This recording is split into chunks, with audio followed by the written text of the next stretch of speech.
ગઈકાલ તારીખ 23/12/24ના રોજ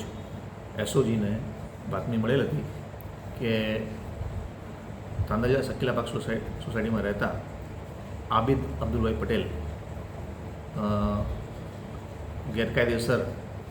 હાઇબ્રિડ ગાંજો મેળવી અને તેનો વેપાર કરી અને ડ્રગનું દૂષણ સમાજમાં ફેલાવે છે. આ બાબતે એસઓજી પીઆઈ એસડી રાતલાએ સરકારી પંચો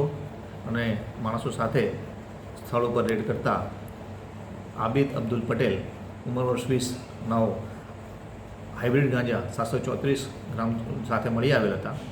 અને આ બાબતે વધુ પૂછપરછ કરતાં તેઓએ પોતાના પિતા સાથે આ ધંધો કરતો હોવાનું જણાવેલ છે. હાઇબ્રિડ ગાંજાની જે કિંમત 22 લાખ રૂપિયા 2000 તેમજ મોબાઈલ અને વજન કાંટો મળી આવી કુલ 22,43,700નો એનડીપીસી એક્ટ હેઠળનો ગુનો નોંધવામાં આવેલો છે. પકડાયેલા આરોપી આબિદ છે એ પ્રથમ વખત પકડાયેલ છે, જ્યારે એના પિતા વિરુદ્ધ 2020માં અને 2024ની અંદર એનડીપીસી એક્ટના ગુના નોંધાયેલા છે. આરોપીની પૂછપરછમાં આરોપી આબિદે જણાવેલ છે કે આ જથ્થો એના પિતા સાથે મળીને વેચાણ કરે છે અને આ જથ્થો તે સુરત ખાતે કોઈ સમસ્યા મેળવાય છે અને એ બાબતમાં આગળ વધુ તપાસ ચાલી રહી છે તથા જે એના પિતા જે અત્યારે મળી આવેલ નથી તેના વિશે પણ આગળ તપાસ ચાલુ રહી છે.